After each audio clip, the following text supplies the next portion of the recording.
Hello, എല്ലാവർക്കും നമ്മുടെ പത്രമാറ്റ് serial promo വീഡിയോയിലോട്ട് സ്വാഗതം. അപ്പോൾ കഴിഞ്ഞ ദിവസം നമ്മൾ കണ്ടായിരുന്നു അല്ലേ, നമ്മുടെ അനിയെ കാണാഞ്ഞിട്ട് നമ്മുടെ നന്ദു അനിയുടെ ഫ്രണ്ട്സും രാകേഷും അവരൊക്കെ പാഞ്ഞ് നടക്കുകയാണ്. അതിൻ്റെ ഒപ്പം തന്നെ നമ്മുടെ ആദർശും നയനയും രാവിലെ മുതൽ ഇറങ്ങിയ നടത്താണ്. അവരെല്ലാവരും അമ്പലങ്ങളും റെയിൽവേ സ്റ്റേഷൻ ഓരോ കടകളിലും ഒക്കെ ചോദിച്ച് നടക്കുന്ന ഒരു സീനോട് കൂടെയാണ് നമ്മൾ വൈൻഡപ്പ് ചെയ്തത്. അപ്പോൾ ഇന്ന് വരാനിരിക്കുന്ന അനിയെ ഇനി കണ്ടു കിട്ടുമോ എന്നുള്ളൊരു രംഗങ്ങളൊക്കെ നമുക്ക് നോക്കാം. അതിനു മുന്നേ ആയിട്ട് നമ്മുടെ വീഡിയോസൊക്കെ നിങ്ങൾ കാണുന്നുണ്ടെങ്കിൽ ലൈക്ക് ചെയ്യാനും ഷെയർ ചെയ്യാനും കമൻറ്റ് ചെയ്യാനും ഹൈപ്പ് ചെയ്യാനും കൂടെ മറക്കരുത് കേട്ടോ. അതോടൊപ്പം നമ്മുടെ ചാനൽ ഇതുവരെ സബ്സ്ക്രൈബ് ചെയ്തിട്ടില്ലെങ്കിൽ എല്ലാവരും ഒന്ന് നമ്മുടെ ചാനൽ സബ്ബൊക്കെ ചെയ്ത് ഒന്ന് സപ്പോർട്ട് ചെയ്യണേ. അപ്പോൾ നമുക്ക് ഇന്നത്തെ പ്രൊമോ വീഡിയോയിലോട്ട് പോയാലോ. അപ്പോൾ ഞാനൊരു പ്രൊമോയുടെ ഇൻട്രോ ആണ് പറയുന്നത്. അപ്പോൾ അതിൽ കുറച്ചൊക്കെ വ്യത്യാസങ്ങളും കുറച്ചും കൂടെ ഡയലോഗ്സും കാര്യങ്ങളൊക്കെ നമുക്ക് ഒറിജിനലി കാണുമ്പോൾ ഉണ്ടാവും. ഞാൻ ജസ്റ്റ് ഒരു പ്രൊമോ ഇൻട്രോ മാത്രമാണ് ഇന്നിപ്പോൾ പറയാൻ പോകുന്നത്. അപ്പോൾ നമുക്ക് സ്റ്റാർട്ട് ചെയ്യാം. അപ്പോൾ നന്ദു അനിയുടെ കാര്യങ്ങളൊക്കെ ഓർത്ത് വണ്ടി ഓടിച്ച് ആ രാത്രി ഇങ്ങനെ വരാണ്. ആ വരുന്ന സമയത്തും പെട്ടെന്ന് തന്നെ ഒരു കള്ളും കുടിച്ച് ഒരാൾ വന്ന് സൈക്കിളും കൊണ്ടുവന്ന് കയറുകയാണ്. അവിടെ കുറച്ച് ഒച്ചപ്പാട് ഉണ്ടാവണം. എന്നിട്ട് നന്ദു പിടിച്ച് അയാളെ തള്ളിയിടുകയാണ്. ഒന്ന് ഒന്നാമത് തലയ്ക്ക് ഭ്രാന്ത് പിടിച്ചിരിക്കുകയാണ്. ഒരു വശത്ത് നമ്മുടെ നയനയും നമ്മുടെ ആദർശും കൂടെ ഒരു വശത്ത് കാറിൽ ഇങ്ങനെ തിരയാണ്. അപ്പോൾ ആ സമയത്ത് നമ്മുടെ ആദർശ് പറയുന്നുണ്ട് നയനയുടെ അടുത്ത്, നയനെ നീ ഒന്ന് നന്ദുവിനെ വിളിച്ചു നോക്കുന്നത്. അപ്പോൾ നന്ദു വീട്ടിലുണ്ടാവുമോ നോക്ക് എന്ന് പറഞ്ഞിട്ട് നമ്മുടെ നയന നേരെ നന്ദുവിനെ വിളിച്ച് കിട്ടാഞ്ഞിട്ട് അമ്മേനെ വിളിക്കുകയാണ്. അപ്പോൾ വിളിച്ചപ്പോൾ പറഞ്ഞ മോളെ അവളിങ്ങനെ സ്റ്റേഷനിൽ പോയിക്കുകയാണ്, അപ്പോൾ ഇവിടെ ഇല്ല എന്ന് പറയുന്നുണ്ട്. എന്നിട്ട് ശരി അമ്മ ആയിക്കോട്ടെ എന്ന് പറയുന്നുണ്ട്. ആ സമയത്ത് നമ്മുടെ ഗോവിന്ദനും കനകയും കൂടെ സംസാരിക്കുന്നുണ്ട്. ആ അനിയുടെ കാര്യത്തിന് തന്നെയായിരിക്കും മിക്കവാറും നമ്മുടെ മോള് പോയിക്കുന്നത്. ആ CA വിളിച്ച് ചോദിച്ചെങ്കിൽ നല്ലതായിരുന്നു അല്ലേ ഗോവിന്ദേട്ടാന്ന് നമ്മുടെ നന്ദുവിൻ്റെ അമ്മ പറയുകയാണ്. അപ്പോൾ നന്ദുവിൻ്റെ അച്ഛൻ പറയുന്നുണ്ട്, ഗോവിന്ദൻ പറയുന്നുണ്ട്, വേണ്ട അവളെ വിവാഹം കഴിക്കാൻ പോകുന്ന ആളാണ്. ഇനി അബദ്ധത്തിനെങ്ങാനും അവൾ അവിടെ ഇല്ലെങ്കിൽ പിന്നെ അയാൾക്ക് അതൊരു സംശയം ഉളവാക്കും. അവിടെ ആ പദ്ധതിക്കൊന്നും പോകണ്ട. ഈ അനിയുടെ കാര്യം ഓർക്കുമ്പോൾ ഒരു വല്ലാത്തൊരു ഇതാണ്. കാര്യം എന്ന് വെച്ചാൽ വളരെ ദുർബല മനസ്സാണ്. എന്തെങ്കിലും സങ്കടം പറഞ്ഞിരുന്നാൽ തന്നെയും അവന് പെട്ടെന്നത് നമ്മുടെ വിഷമങ്ങളാണ് പറഞ്ഞത്, പക്ഷെ അവൻ അത് ഏത് രീതിയിൽ ഉൾക്കൊള്ളും എന്നുള്ളത് നമുക്കറിയില്ല. അവരങ്ങനെയൊക്കെ സംസാരിച്ചുകൊണ്ടിരിക്കുകയാണ്.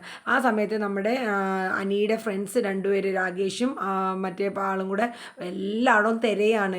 അവൻ സ്ഥിരം പോകുന്ന സ്ഥലങ്ങളും ഒക്കെ തിരയാണ്. എന്നിട്ട് നമ്മുടെ അനിയുടെ ആ ഒരു കൂട്ടുകാരൻ നമ്മുടെ നയനേനെ വിളിക്കുകയാണ്, ചേച്ചി എന്തെങ്കിലും വിവരം കിട്ടിയോ ആ അനിയെക്കുറിച്ചുള്ള? ഇല്ലടാ, നിങ്ങൾക്ക് എന്തെങ്കിലും വിവരം കിട്ടിയോ? ഇല്ല ചേച്ചി, ഇതുവരെ ഒന്നും അറിയാൻ പറ്റില്ല. സ്ഥിരം പോകുന്നതും അവൻ പോകാൻ ചാൻസ് ഉള്ളതുമായ എല്ലാ സ്ഥലങ്ങളിലും ഞങ്ങൾ ചോദിച്ചു, കുറേ കടകൾ കയറി ഇറങ്ങി ചോദിച്ചു, പക്ഷേ അവനെ എങ്ങും കണ്ടു കിട്ടിയില്ല എന്ന് പറയുന്നുണ്ട്. അതിൻ്റെ ഇടയിൽ നമ്മുടെ നന്ദുവും വിളിക്കുന്നുണ്ട് നമ്മുടെ അനിയുടെ 2 ഫ്രണ്ട്സിനെ. അപ്പോൾ അവരും പറയുന്നുണ്ട്, ഇല്ല നന്ദു, ഇതുവരെ ഞങ്ങൾക്ക് ഒരു ഇൻഫർമേഷനും കിട്ടിയിട്ടില്ല. അപ്പോൾ അവർ തിരിച്ച് ചോദിക്കുന്നുണ്ട്, നീ സൈബർ സെല്ലിൽ വിളിച്ച് ചോദിച്ചോ? ഇല്ലടാ, അവർക്കും ഒരു വിവരവും കിട്ടിയിട്ടില്ല അനീനെക്കുറിച്ച്. അവർക്കെല്ലാവരും അങ്ങ് ആകെ ഡെസ്പായിട്ട് ഇങ്ങനെ അടിച്ച് നിൽക്കണം. ഇനി എന്ത് ചെയ്യും, എന്തെങ്കിലും അവൻ ബുദ്ധിമോശം കാണിക്കുമോ എന്നൊക്കെ ഉള്ളൊരു ഭയപ്പാടാണ്. എന്നിട്ട് ശരി, നിങ്ങൾ അറിയണമെങ്കിൽ വിളിക്കണേന്ന് പറഞ്ഞിട്ട് അങ്ങോട്ടും ഇങ്ങോട്ടും എല്ലാവരും കോളൊക്കെ കട്ട് ചെയ്യണം. അതിനുശേഷം നമ്മുടെ നയന നന്ദുവിനെ വിളിച്ചു നോക്കണം. അപ്പോഴും ഫോണ് കിട്ടുന്നില്ല നന്ദുവിൻ്റെ. അവസാനം നമ്മുടെ നന്ദു റെയിൽവേ സ്റ്റേഷൻ്റെ കുറച്ച് അപ്പുറമായിട്ട് വണ്ടി വെച്ചിട്ട് അവൻ ഇനി എങ്ങാനും എന്തെങ്കിലും ദുർബുദ്ധി തോന്നി അവൻ എന്തെങ്കിലും ചെയ്താലോ എന്ന് കരുതിയിട്ട് ആ റെയിൽവേ സ്റ്റേഷൻ്റെ ആ പാളത്തിൻ്റെ അവിടെയൊക്കെ നോക്കുകയാണ്.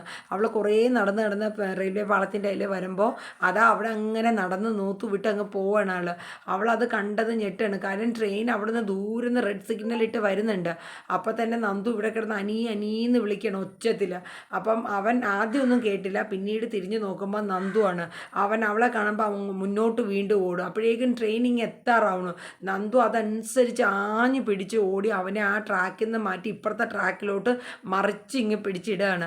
എന്നിട്ട് അവൻ കിടന്ന് കരയാണ്, അവളും അതിൻ്റെ ഒപ്പം കരയാണ്. എന്താണ് അനി, നിനക്ക് ഭ്രാന്ത് പിടിച്ചോ എന്നൊക്കെ ചോദിച്ച് നന്ദുവും കരയാണ്. അത് എന്നെ ആർക്കും വേണ്ട. നിൻ്റെ അച്ഛൻ്റെ അമ്മയുടെ അടുത്ത് പോയപ്പോഴും അവരും അവരുടെ സങ്കടങ്ങളൊക്കെ എന്നോട് പറഞ്ഞു.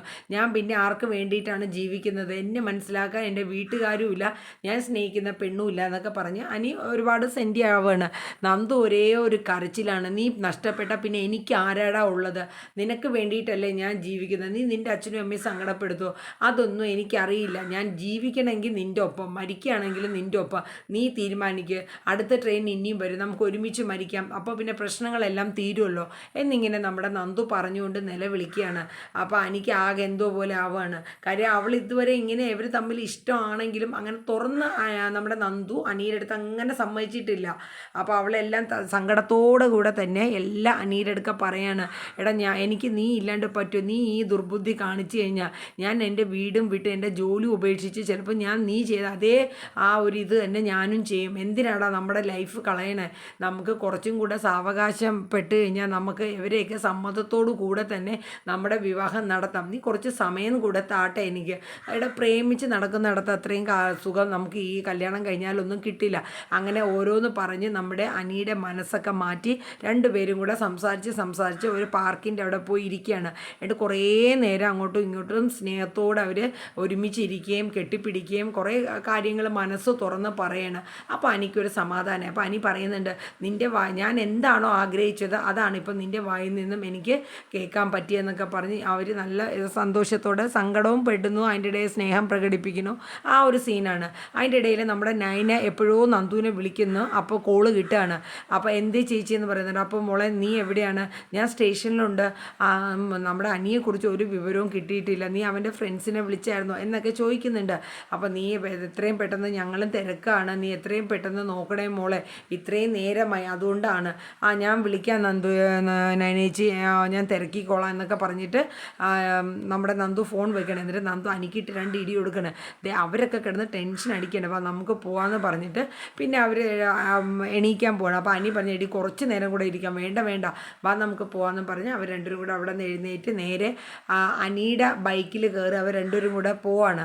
അപ്പം നന്ദു ഹെൽമെറ്റ് വെച്ചിട്ടുണ്ട്, അനി ഹെൽമെറ്റ് വയ്ക്കാതെയാണ് പോകണം. അപ്പോൾ മെയിൻ റോഡ് എത്തിക്കഴിഞ്ഞപ്പോൾ നമ്മുടെ ആദർശും നൈനയും കാറിൽ വരുമ്പോൾ അനിയുടെ ബൈക്ക് നമ്പർ കണ്ട് പെട്ടെന്ന് അവർ വണ്ടി ബൈക്കിനെ ഓവർടേക്ക് ചെയ്ത് നിർത്തുകയാണ്. അപ്പോൾ നോക്കുമ്പോൾ അനിയാണ്. അപ്പോൾ അനിയുടെ കൂടെ വേറൊരു പയ്യനും കൂടെ ഇരിക്കുക എന്ന കൺസെപ്റ്റിലാണ് അവർ ഇറങ്ങി വരുന്നത്. അങ്ങനെ അവർ അനീനെ കണ്ട സന്തോഷത്തിൽ, നീ എവിടെയായിരുന്നു ഇത്രയും നേരം, മറ്റുള്ളവരെ ഇമാതിരി ആദ്യം പിടിപ്പിക്കാൻ നീ എവിടെയായിരുന്നു എന്നും പറഞ്ഞിട്ട് നമ്മുടെ അനിയും നമ്മുടെ നൈനയും നമ്മുടെ ആദർശവും ഒക്കെ അനീനെ വഴക്ക് പറയാണ്. അപ്പോൾ ഇതാരാ ഈ പുറകെ ഇരിക്കുന്നത്, അവർക്ക് മനസ്സിലായില്ല നന്ദു ആണ് എന്നുള്ളത്. ഹെൽമെറ്റും കൂടെ വെച്ചിരിക്കണു, പിന്നെ ഒരു ഷർട്ടും ജീൻസും ഇട്ടൊക്കെയല്ല, അപ്പോൾ ഒരാണാന്ന് കരുതിയുള്ള രീതിയിലാണ് അവരിയ്ക്കുന്നത്. അപ്പോഴാണ് നമ്മുടെ നന്ദു ആ ഹെൽമെറ്റ് പതുക്കെ ഊരുമ്പോൾ നയനയും ആദർശം നോക്കുമ്പോൾ നമ്മുടെ നന്ദു ആണത്. അപ്പോൾ അവരും ആകെ അങ്ങ് അമ്പരന്ന് പോകണം. അപ്പോൾ ഇത്രയും നേരം വിളിച്ചിരുന്നപ്പോഴത്തേക്ക് അവൾ പറഞ്ഞില്ലല്ലോ അവളടുത്ത് നമ്മുടെ അനി ഉണ്ട് എന്നുള്ള കാര്യമൊന്നും. പക്ഷെ അതിനെക്കുറിച്ച് പിന്നെ കാണിക്കുന്നില്ല. നന്ദു ആ ഹെൽമെറ്റ് ഇങ്ങനെ ഊരി അത് നന്ദു ആണെന്ന് കാണിക്കുന്നതോടുകൂടി ഇന്നത്തെ ആ ഒരു എപ്പിസോഡ് അങ്ങോട്ട് വൈൻഡ് അപ്പ് ചെയ്യാണ്. അപ്പോൾ ഇതിൽ കുറച്ചും കൂടെ ഡയലോഗ്സും കാര്യങ്ങളൊക്കെ വരുന്നുണ്ട്.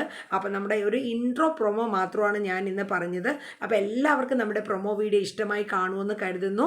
നമ്മുടെ വീഡിയോസൊക്കെ നിങ്ങൾ കണ്ട് ഇഷ്ടപ്പെടുകയാണെങ്കിൽ ലൈക്ക് ചെയ്യാനും ഷെയർ ചെയ്യാനും കമൻറ്റ് ചെയ്യാനും ഹൈപ്പ് ചെയ്യാനും മറന്നു പോകരുത് കേട്ടോ.